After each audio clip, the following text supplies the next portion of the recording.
दोस्तों, आज हम आपको एक ऐसी कहानी सुनाने जा रहे हैं जो आपकी रूह कंपा देगी। एक ऐसा रहस्य जो जंगल की गहराइयों में दफन था और जब वो बाहर आया तो सब कुछ बदल गया। तो तैयार हो जाइए, क्योंकि ये सफर आसान नहीं होगा। एक शांत सी दोपहर में एक पशु नियंत्रण अधिकारी और उसकी इंटर्न एक स्थानीय नागरिक की शिकायत पर जंगल की ओर निकलते हैं। खबर थी कि इलाके में एक जंगली कुत्ता देखा गया है। रास्ता सुनसान था, जंगल घना था और माहौल में एक अजीब सी बेचैनी थी। तभी अचानक उनका रास्ता रोक लिया जाता है। सामने एक स्टॉप साइन था और उसे लगाया था नेशनल गार्ड ने। अधिकारी हैरान था क्योंकि वो इस इलाके को वर्षों से जानता था। यहाँ सेना का क्या काम, लेकिन उसने उस चेतावनी को नजरअंदाज किया और आगे बढ़ गया। शायद यही उसकी सबसे बड़ी गलती थी। उधर जंगल के एक कोने में सार्जेंट वाटर्स अपने काम में लगी थी। वो नेटवर्क जैमर लगा रही थी जो इस पूरे इलाके के सिग्नल को ब्लॉक कर दे। तभी जंगल से एक अजीब सी आहट आई, एक ऐसी आवाज जो किसी भी जानवर की नहीं लग रही थी। इसी दौरान अधिकारी और इंटर्न वेंटवर्थ गुफा के पास पहुंचते हैं। गुफा बंद थी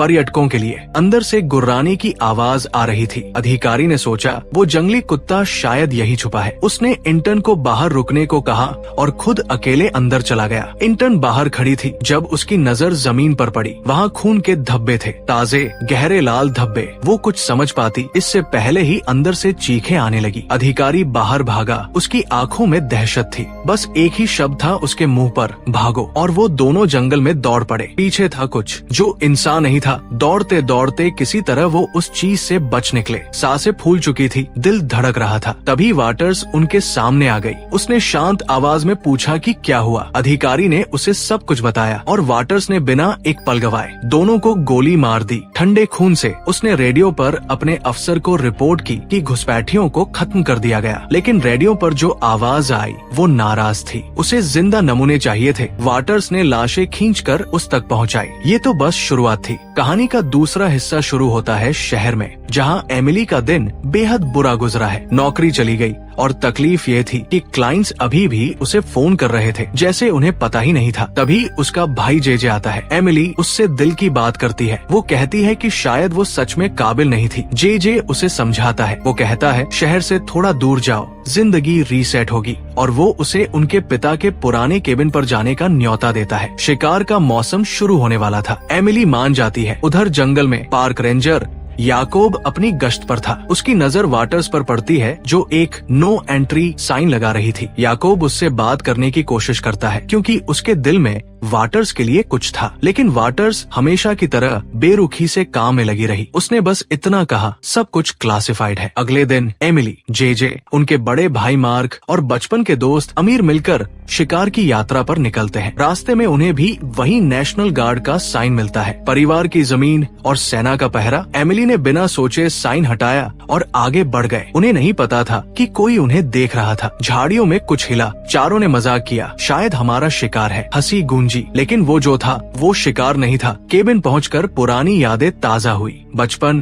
पिता की बातें, वो पुरानी दीवारें। जेजे और अमीर की नजर कोने में रखी तिजोरी पर पड़ी। मार्क ने टोका, उसमें बस एक पुरानी बंदूक है और चाबी कब से गुम है। रात को ताश खेलते हुए, खाना खाते हुए सब थोड़े खुश थे। तभी मार्क और एमिली बाहर आए। मार्क ने माफी मांगी कि वो शहर नहीं आ सका। एमिली ने मुस्कुराते हुए माफ कर दिया। और तभी अंधेरे में कुछ हिला। दोनों ने एक दूसरे को देखा और चुपचाप अंदर चले गए। अगली सुबह शिकार शुरू हुआ। एमिली ने हिरण की सीटी बजाई और सब इंतजार करने लगे। 6 घंटे बीत गए। कोई हलचल नहीं, कोई जानवर नहीं, न गिलहरी, न मुर्गा, न कुछ। जंगल एकदम खामोश था। एमिली को बेचैनी हुई। ये प्राकृतिक नहीं था। मार्क ने कहा, धैर्य रखो। लेकिन सबके मन में एक सवाल था, जानवर कहाँ गए? तभी एमिली ने अपनी राइफल के स्कोप से दूर झांका और जो उसने देखा उसकी सांसें रुक गई। वो इस दुनिया का नहीं था। अब सब समझ आया। इसीलिए जंगल खाली था। सारे जानवर भाग चुके थे और अब वो चीज इनकी तरफ बढ़ रही थी। मार्क ने चाकू निकाला, लेकिन एमिली ने पहले गोली चलाई। गोली बेअसर रही और अब शिकारी खुद शिकार बन चुके थे। वो भागे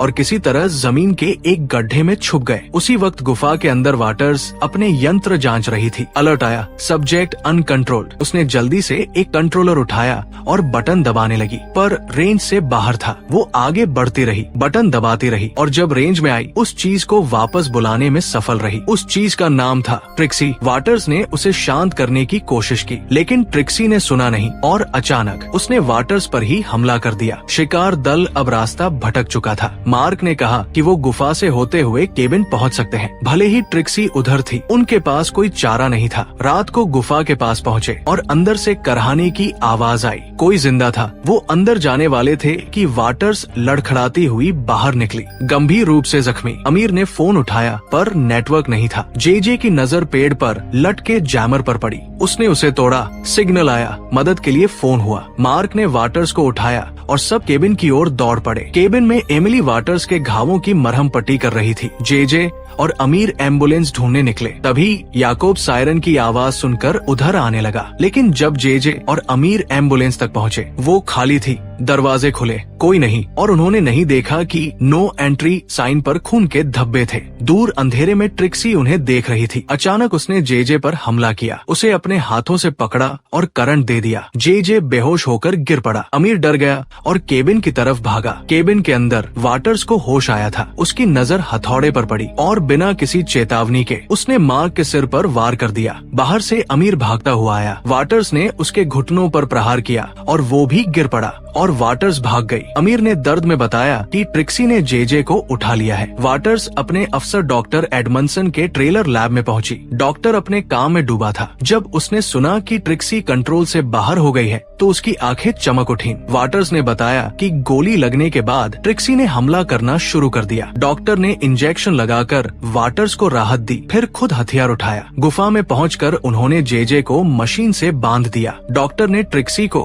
और जिंदा नमूने लाने का आदेश दिया। वाटर्स ने चेतावनी दी, ट्रिक्सी को अभी संभालना मुश्किल है और लाओगे तो और मुसीबत होगी। डॉक्टर चिल्लाया, जाना है तो जाओ, लेकिन मेरे काम में दखल मत दो। और फिर उसने कुछ ऐसा खुलासा किया जो रोंगटे खड़े कर दे। डॉक्टर ने बताया कि ये जीव कोई आज के नहीं है, ये प्राचीन प्राणी है। कभी इन्होंने इंसानों को महान सभ्यताएं बनाने में मदद की थी। जब वो चले गए तो अपने अंडे छोड़ गए और उनका डीएनए इंसानी डीएनए के साथ मिल सकता है। डॉक्टर का सपना था इनसे सुपर सोल्जर बनाना, देश की रक्षा के लिए। लेकिन उसने एक और बात बताई, एक किल स्विच। अगर वो मरा तो ट्रिक्सी फट जाएगी। उधर याकूब खाली एम्बुलेंस तक पहुंचा। तभी वाटर्स वहां आई। याकूब रेडियो पर कनेक्ट करने की कोशिश कर रहा था। तभी एक जख्मी पैरामेडिक लड़खड़ाता हुआ सामने आया। उसने बताया कि उसके साथी को किसी ने मार दिया। कोई इंसान नहीं था वो। वाटर्स ने समझा कि अब बहुत देर हो चुकी है। उसने दोनों पर बंदूक तान दी, उन्हें एम्बुलेंस में बंद कर दिया और चली गई। केबिन में एमिली होश में थी। अमीर ने सब बताया। एमिली के मन में एक ही बात थी, जेजे को बचाना है। मार्क ने तिजोरी खोली, अंदर से पिता की पुरानी शॉटगन निकाली। अब उसके हाथ में कुछ था, लेकिन जंगल में निकलते ही एमिली फंस गई। एक तरफ ट्रिक्सी थी, दूसरी तरफ वाटर्स। एमिली ने एक जोखिम भरा दाव चला। उसने बेहोश होने का नाटक किया। ट्रिक्सी ने उसे उठाया और गुफा की ओर चल पड़ी। जैसे ही डॉक्टर एक पल के लिए बाहर गया, अमीर ने खुद को आजाद किया और जेजे को भी मशीन से अलग किया। लेकिन डॉक्टर लौट आया और अमीर पर पीछे से हमला कर दिया। उसी वक्त याकूब ने किसी तरह एम्बुलेंस से निकलकर सिग्नल ढूंढा और पुलिस को सब कुछ बता दिया। गुफा में कोहराम मचा था। एमिली पूरी तरह होश में थी। वाटर्स अंदर आई, हथियार लिए हुए। जेजे को होश आया। डॉक्टर का प्रयोग रुक गया। एमिली ने धीरे धीरे ट्रिक्सी का कंट्रोलर उठाया और उससे ट्रिक्सी को उकसाने लगी। ट्रिक्सी के अंदर कुछ टूट गया। वो डॉक्टर की तरफ मुड़ी। डॉक्टर ने उसे चाकू मारा, लेकिन ट्रिक्सी रुकी नहीं। अमीर चिल्लाया, बाहर निकलो, किल स्विच। सब भागे और कुछ पलों बाद एक भयंकर विस्फोट हुआ। गुफा हिल गई। डॉक्टर और ट्रिक्सी दोनों खत्म। वाटर्स किसी तरह मलबे से रेंगती हुई बाहर आई। एमिली ने शॉटगन उठाई। एक लंबा पल और फिर एमिली ने बंदूक नीचे कर ली, लेकिन वाटर्स भागे। इससे पहले याकूब वहां पहुंच गया। पुलिस भी आ गई। वाटर्स को हिरासत में ले लिया गया। अगली सुबह सब घर लौट गए। एमिली शहर वापस आई। इरादा पक्का था, नई शुरुआत। कुछ वक्त बाद मार्क उससे मिलने आया। इस बार शहर का डर नहीं था और जिंदगी फिर से पटरी पर आती लगी। लेकिन जेजे के शरीर में उस जीव का डीएनए अभी भी था और वो बदल रहा था, धीरे धीरे, खौफनाक तरीके से। उधर याकूब फिर उस गुफा में गया और वहाँ उसे एक अंडा मिला। वो उसे देखता रहा और उसके मन में कुछ अंधेरा जागने लगा। दोस्तों, यही थी इस रोमांचक कहानी की दास्तान। एक ऐसी दुनिया जहाँ विज्ञान, रहस्य और खौफ एक दूसरे से टकराते हैं। अगर आपको ये रिकैप पसंद आई तो चैनल को लाइक और सब्सक्राइब जरूर करें और कमेंट में बताइए अगली बार किस फिल्म की कहानी सुनना चाहते हैं।